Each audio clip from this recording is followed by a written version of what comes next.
اعوذ باللہ من الشیطان الرجیم بسم اللہ الرحمن الرحیم للہ ما فی السماوات وما فی الارض، اللہ ہی کا ہے جو کچھ آسمانوں میں ہے اور جو کچھ زمین میں۔ اس کائنات کی بادشاہت بھی اللہ کی ہے اور اس کائنات کو چلانے والا بھی اللہ ہے۔ اب چونکہ سورۃ البقرہ کنکلوڈ ہو رہی ہے، اور جب بھی صورتیں کنکلوڈ ہوتی ہیں، اپنی اینڈنگ کی طرف جاتی ہیں، تو اکثر اوقات انہی الفاظ کے ساتھ اللہ تعالیٰ اپنی تعریف کو بیان فرماتا ہے۔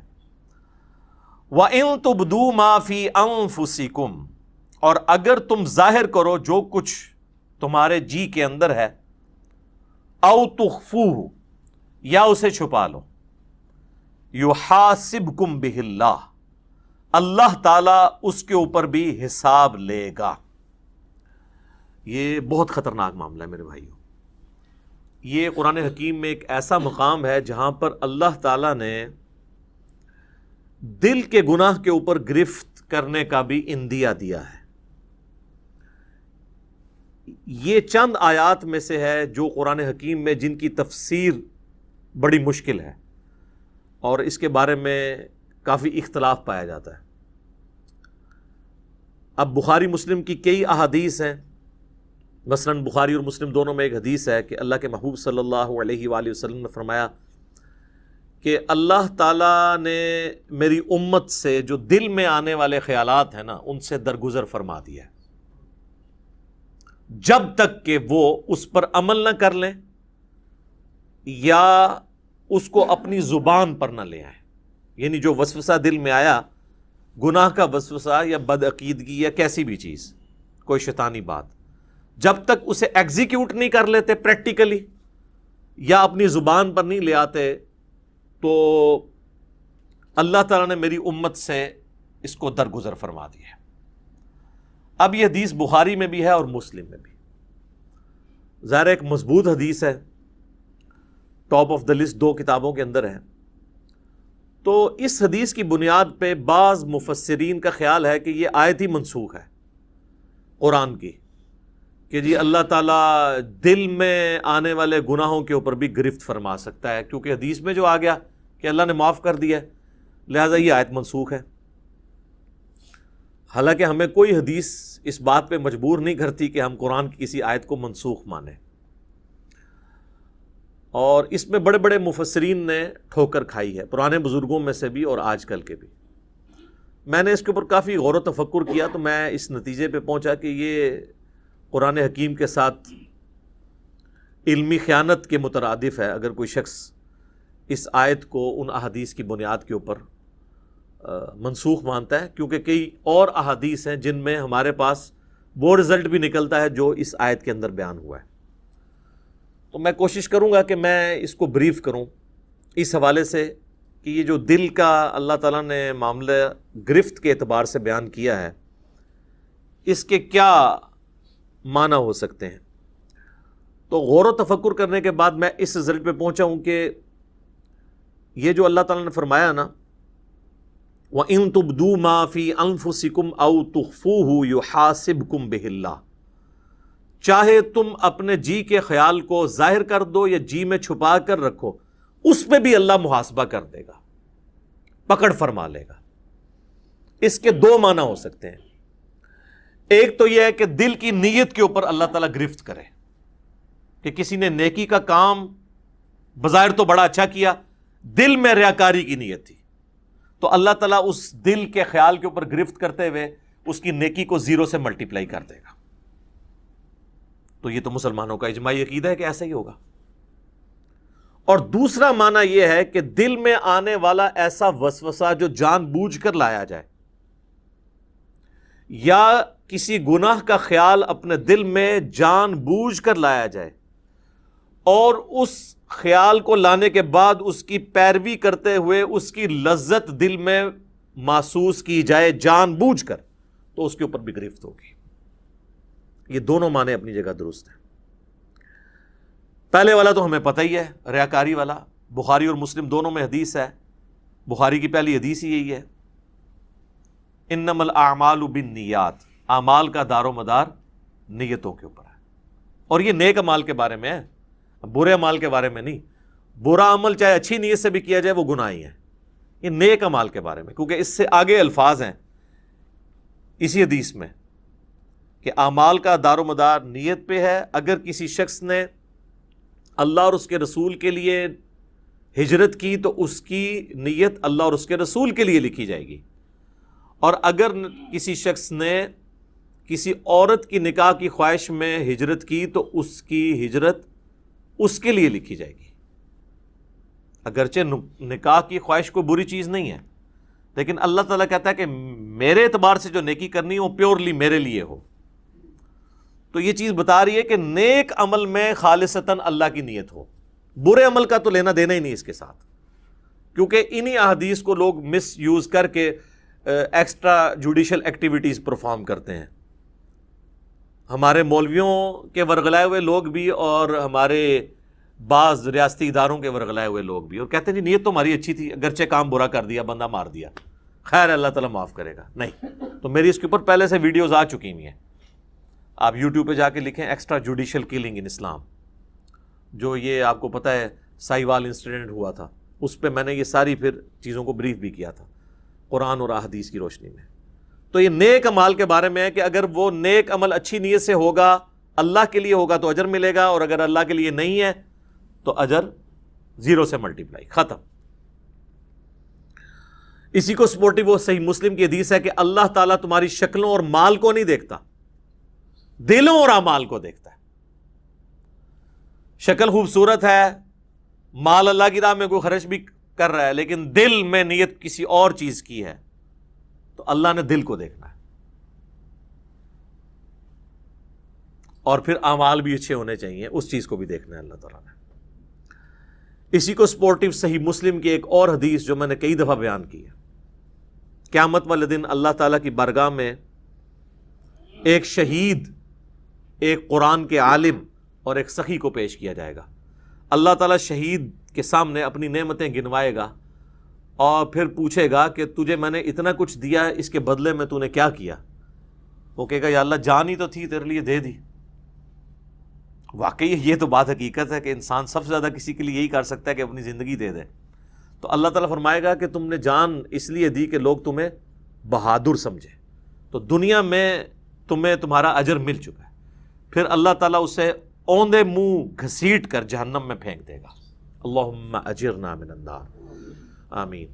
پھر ایک قرآن کے عالم کو بلایا جائے گا، اللہ تعالیٰ فرمائے گا میں نے تجھے قرآن کا علم دیا تو اس کے بدلے میں تو نے میرے لیے کیا کیا؟ تو کہے گا یا اللہ میں اتنے لوگوں کو قرآن سکھاتا تھا تیری رضا کی خاطر، علم سکھاتا۔ تو اللہ تعالیٰ فرمائے گا کہ تم نے یہ سب کچھ اس لیے کیا کہ لوگ تمہیں قرآن کا عالم کہیں، قاری کہیں، اور آج کے دور کے اعتبار سے تیرے نام کے پیچھے بھی 10 دمیں لگی ہوں اور آگے بھی 10 دمیں لگی ہوں۔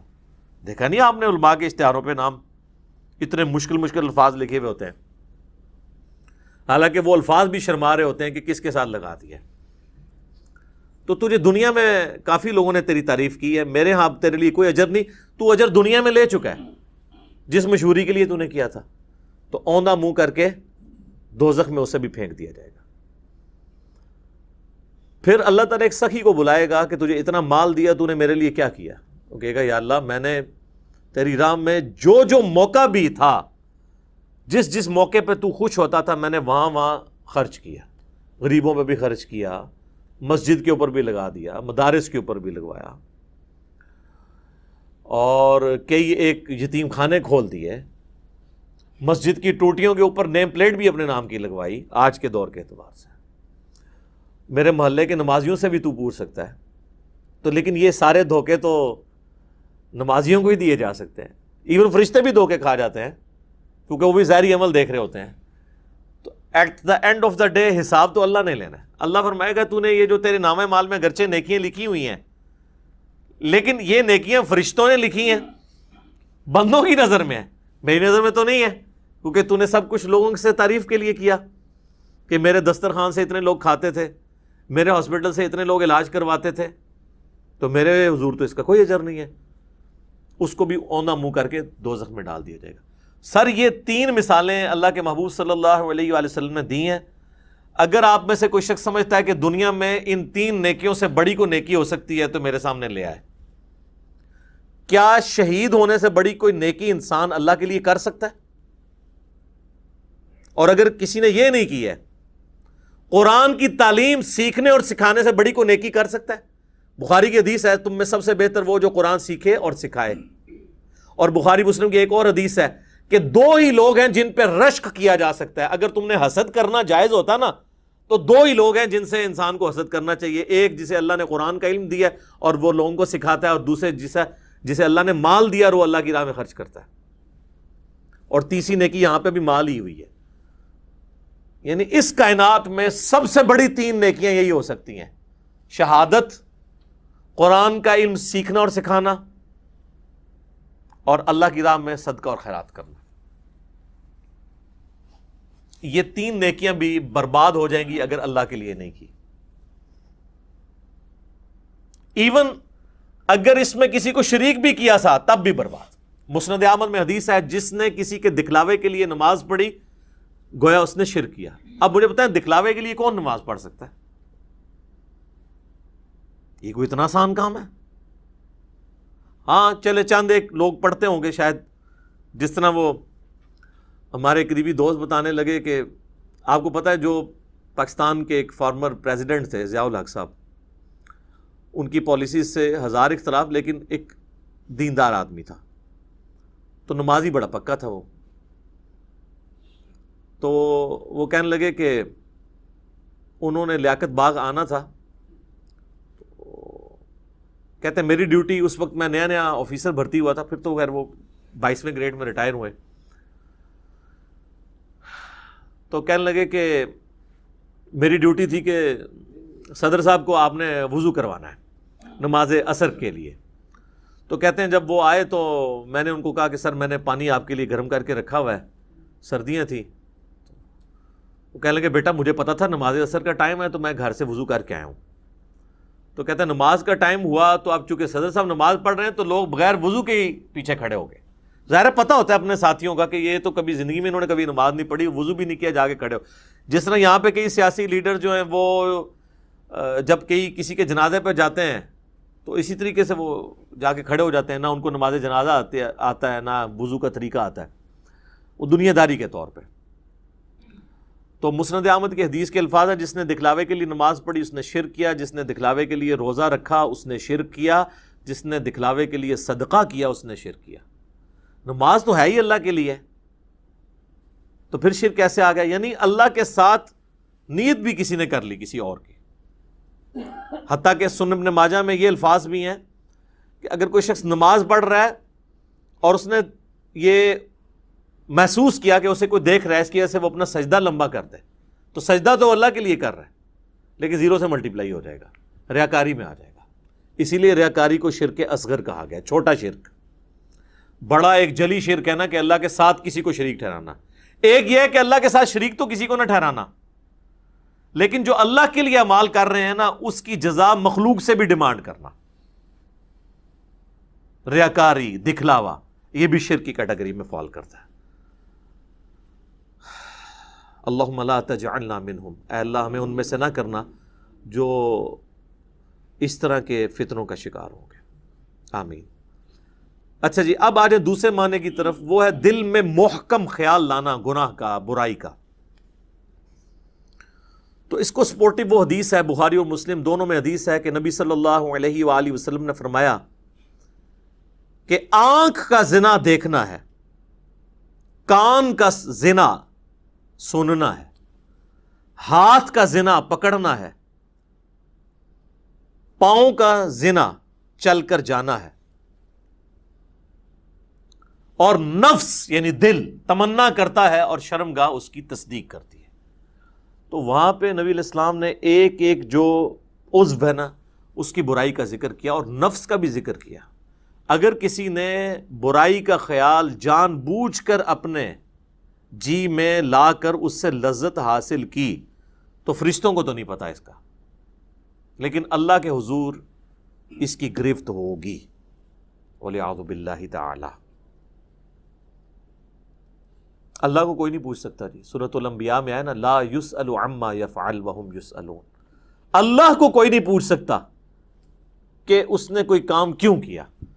اللہ ہر ایک کو پوچھ سکتا ہے وہم یسألون کہ تم نے یہ کام کیوں کیا.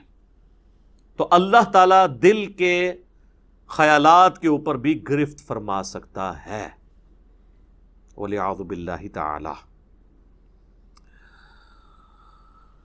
البتہ وہ حدیث اپنی جگہ ایک تسلی والی ہے بخاری اور مسلم میں کہ اللہ تعالیٰ نے میری امت سے دل کے خیالات کے اوپر درگزر فرما دیا ہے جب تک کہ اس پر عمل نہ کر لیں یا اس کو اپنی زبان پر نہ لے آئیں، یعنی دل میں آنے والے وسوسوں کو. لیکن اس کو بھی اسی اعتبار سے سمجھنا ہوگا کہ یہ بھی وسوسے وہ ہوں گے جو خود بخود آ جائیں. جو جان بوجھ کے لائے جاتے ہیں نا وہ سر اس کیٹیگری میں نہیں آئیں گے. بہرحال اللہ تعالیٰ کی رحمت کا ایک تقاضا بھی ہے. وَكَتَبَ رَبُّكُمْ عَلَى نَفْسِهِ الرَّحْمَةِ جو سورۃ الانعام میں ہے کہ اللہ نے اپنے اوپر خود سے ایک چیز واجب کر لی ہے کہ میں ہر حال میں رحم ہی کروں گا. جو بخاری مسلم دونوں میں حدیث ہے کہ میری رحمت میرے عرش پہ، میں نے اپنے پاس ایک عبارت لکھ لی تھی مخلوق کی پیدائش سے پہلے کہ میری رحمت میرے غضب پر سبقت لے جانے والی ہے.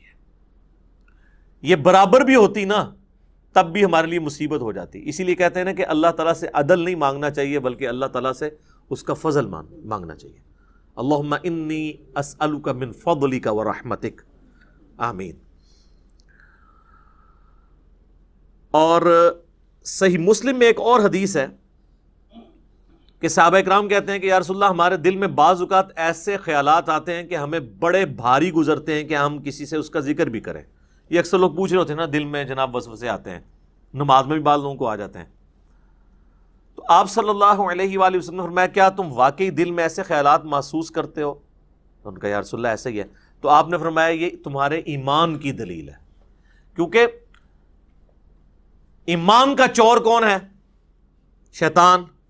شیطان اسی دل پہ حملہ کرے گا جس میں ایمان موجود ہوگا. اسی کو سپورٹو ایک سنن ابی داؤد میں حدیث ہے، صحابہ نے کہا یا رسول اللہ بعض اوقات ہمارے دل میں ایسے خیالات آتے ہیں کہ ہمارا دل چاہتا ہے کہ ہم جل کے کوئلہ ہو جائیں لیکن اپنی زبان پہ اسے کبھی نہ لائیں. تو آپ نے فرمایا اللہ کا شکر ادا کرو کہ اللہ تعالیٰ نے اس کو وسوسہ بنا دیا ہے، تم نے پریکٹیکلی ان خیالات پہ عمل نہیں کیا. یہ بھی ایمان کی ایک دلیل ہے. ایک اور زبردست حدیث ہے بخاری اور مسلم میں کہ نبی صلی اللہ علیہ وآلہ وسلم نے فرمایا کہ جب بندہ نیکی کا ارادہ کرتا ہے نا تو اللہ تعالیٰ فرشتے سے فرماتا ہے جو کرامن کاتبین ہیں کہ میرے بندے کی ایک نیکی لکھ لو، کیے بغیر ہی ارادے کے اوپر. ظاہر ہے وہ اللہ تعالیٰ مطلع کر دیتا ہے فرشتے کو، اور جب وہ نیکی کرتا ہے نا پھر اللہ تعالیٰ فرماتا ہے اب اس کی نیکی کو 10 سے لے کر 700 گنا تک بڑھا دو، جس طرح اللہ تعالیٰ ان کو گائیڈ کرتا ہے کہ جس کا جو لیول ہے اس کے اعتبار سے. 10 تو ملنا ہی ہے نا، جو سورۃ الانعام میں باقی صورتوں میں آیا کہ جو ایک نیکی لے کے آئے گا اس کے بدلے اسے 10 دی جائیں گی. جو بخاری مسلم میں آیا کہ نمازیں تو 5 پڑھی جائیں گی لیکن ثواب 50 کا ملے گا، 10 گنا. اور جب میرا بندہ برائی کا ارادہ کرتا ہے تو اللہ تعالیٰ فرماتا ہے کہ اس کی برائی نہ لکھو کیونکہ صرف اس نے ارادہ کیا ہے، اور اگر وہ برائی سے رک جائے تو اللہ تعالیٰ فرماتا ہے ایک نیکی لکھ لو کیونکہ اس نے برائی کو جو چھوڑا ہے یہ بھی ایک نیکی ہے. یہ ہے وہ وَكَتَبَ رَبُّكُمْ عَلَى نَفْسِهِ الرَّحْمَةِ، اور تمہارے رب نے اپنے اوپر خود سے واجب کر لی ہے، یہ بات تقدیر میں لکھ دی ہے کہ میں نے ہر حال میں رحم ہی کرنا ہے. سبحان اللہ وبحمدہ سبحان اللہ العظیم. تو اور جب وہ برائی کرتا ہے تو پھر اللہ تعالیٰ فرماتا ہے کہ اس کے بدلے ایک ہی برائی لکھنا، نیکی کے بدلے 10، برائی کے بدلے 1. بخاری و مسلم میں ایک اور حدیث ہے کہ شیطان انسان کے جسم میں خون کی طرح گردش کرتا ہے، اور مسلم شریف میں حدیث ہے کہ ہر انسان کے ساتھ ایک جن ہے شیطان، چونکہ شیطان جنات میں سے نا، جو اسے برائی کی طرف بلاتا ہے، اور ایک فرشتہ ہے جو اسے اچھائی کی طرف بلاتا ہے. تو صحابہ نے جرأت کر کے پوچھا یا رسول اللہ آپ کے ساتھ بھی؟ تو آپ فرمایا ہاں میرے ساتھ بھی، لیکن اللہ تعالیٰ نے میرے ساتھ جو جن اٹیچ تھا اسے میرا مطیع کر دیا، اب وہ نیکی کے کاموں میں میری مدد ہی کرتا ہے، یعنی وہ بھی مجھے نیکی کی طرف لگاتا ہے۔ یہ پروٹوکول صرف پیغمبروں کا ہے، ما ضل صاحبکم وما غوا، تمہارے نبی نہ کبھی بہکے ہیں نہ کبھی بہرا چلے ہیں۔ صحیح مسلم میں ایک اور حدیث ہے کہ ایک صحابی نے حضور کو شکایت کی کہ یا رسول اللہ میں نماز پڑھتا ہوں تو مجھے برے برے خیالات آتے ہیں، وسوسے آتے ہیں۔ تو آپ نے فرمایا یہ خاص شیطان ہے جو آ کے وسوسے دلاتا ہے، جب تم نماز کی حالت میں اس طرح کے وسوسے محسوس کرو، اور نماز کے سوا بھی، اگر نماز میں ہے تو نماز کے سوا بھی، تو 3 دفعہ پڑھو اعوذ باللہ من الشیطان الرجیم، یعنی میں اللہ کی پناہ مانگتا ہوں راندہ درگاہ کیے ہوئے شیطان سے، اور اپنے بائیں طرف 3 دفعہ تھوک دو۔ اب یہ فزیکلی تھوکنا نہیں ہوگا، بس صرف زبان سے ہلکا سا ایسے، بس۔ یہی بخاری مسلم میں ہے کہ اگر کوئی شخص برا خواب دیکھ لے تو وہ اٹھتے ہی اعوذ باللہ من الشیطان الرجیم پڑھ کے 3 دفعہ بائیں طرف تھوک دے، تو اللہ تعالیٰ اس خواب کے شر سے اسے بچا لے گا، چونکہ وہ برے خواب شیطان کی طرف سے ہوتے ہیں۔ تو نماز کے دوران بھی اگر کسی کو خیال آئے تو وہ یہ کر سکتا ہے۔ باقی یہ خیالات آنے کی کئی ٹیکنیکل ریزن بھی ہیں۔ پورا دن آپ دنیا کے کاموں کا حساب کتاب کریں گے تو نماز کے اندر کوئی سوئچ تو نہیں ہے جو آپ آف کر کے نماز میں داخل ہو جائیں گے، ظاہر ہے۔ اس کے لیے پھر اسی لیے تو کہا گیا کہ بھئی اذان کی آواز سنو، مسجد کی طرف چلو، وضو کرو گے، اس کے بعد سنتیں ادا کرو گے، پھر کہیں دماغ آہستہ آہستہ آہستہ سٹیبل ہوتے ہوتے تو کہیں فرض نماز کے لیے جا کے پھر سٹیبل ہوگا۔